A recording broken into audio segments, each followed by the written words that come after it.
اعوذ باللہ من الشیطان الرجیم بسم اللہ الرحمن الرحیم الحمد للہ رب العالمین والصلاة والسلام علی اشرف الانبیاء والمرسلین اما بعد عزیزان گرامی قدر، آج پھر آپ کی خدمت میں آپ کی مشکلات اور ان کا حل لے کر حاضر ہوئے ہیں۔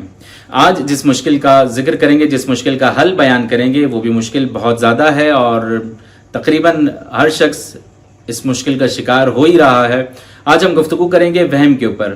عزیزان گرامی قدر، وہم ایک کیفیت ہے، ایک خیال ہے، اور خیال کی بھی ایک خاص وہ کیفیت ہے کہ جس میں انسان بہت زیادہ مبتلا ہو جاتا ہے، اور ہمارے پاس تو اس قدر عجیب سوالات آتے ہیں کہ مولانا فلاں چیز کا وہم ہو جاتا ہے، اور اکثر ہوتا ہے، بہت زیادہ ہوتا ہے، یعنی وہ باتیں کہ جن کا حقیقت سے کوئی تعلق ہی نہیں ہے۔ یہاں تک کہ لوگ ایسے جواب کرتے ہیں کہ جن کا جواب بھی بعض اوقات بتانا مناسب نہیں ہوتا ہے۔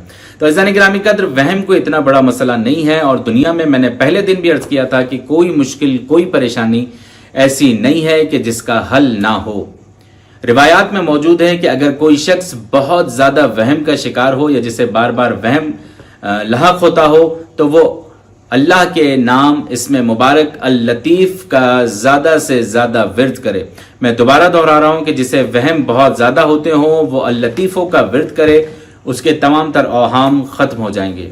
امید ہے کہ آج کا پروگرام ہم سب کے لیے بہت مفید رہا ہوگا۔ پروردگار عالم سے دعا گو ہوں، مالک دو جہاں ہماری تمام تر مشکلات کو حل فرما۔ والسلام علیکم ورحمۃ اللہ وبرکاتہ۔